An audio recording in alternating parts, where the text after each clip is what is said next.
My mom loves Magic Mike, as did many women at the time of its release. But why was this phenomena occurring? The hypersexualization of the men in Magic Mike is equivalent to the context women, especially sex workers, are so often portrayed as in cinema. Manolia Dargis writes for the New York Times, in Magic Mike, men exist to be looked at and women do the looking, a reverse of the old cinematic divide between the sexes that finds so-called passive women who are looked at by so-called active men. There have been no authentic male stripper movies that I can recall, so this new side to the sexual nightlife is something that we are not very used to seeing. The way the characters talk about women interacting with them would be the same way a woman in a similar context would speak about the men. It's not often you see women as the perpetrators of unwanted or inappropriate sexual attention, but that's exactly what occurs in this movie.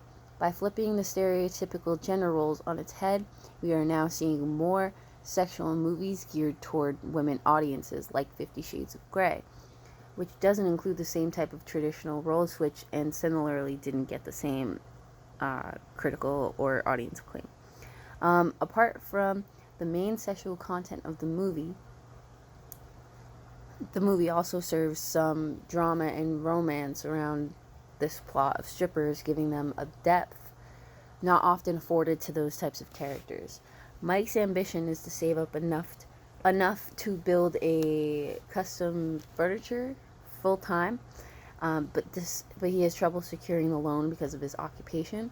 While Adam is pulled into this life and gets mixed up with the bad side of it, there are also all the peaks behind the stages at for the preparation process of going on stage, which isn't the most manly or emasculating process, but features each character doing so anyways. Roger Ebert writes, this movie sidesteps such details as stagehands, lighting, directors, and so on, and there is no suggestion that any of the dancers may be gay. This is also something I felt definitely missing from the movie upon viewing. I felt that the presence of homosexual acts or tendencies would be just as nuanced as anything else they were doing, although maybe not for 2012 question mark. But Roger Ebert also writes, starting as fun and grows steadily darker, Soderbergh and cast tell a realistic, vivid story. You get a feeling of realism and research.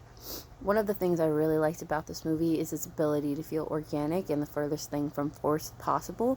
I didn't like some of the scenes with Adam's sister, but I think I just generally don't like that actress and don't find her very believable. I think she's a little stale.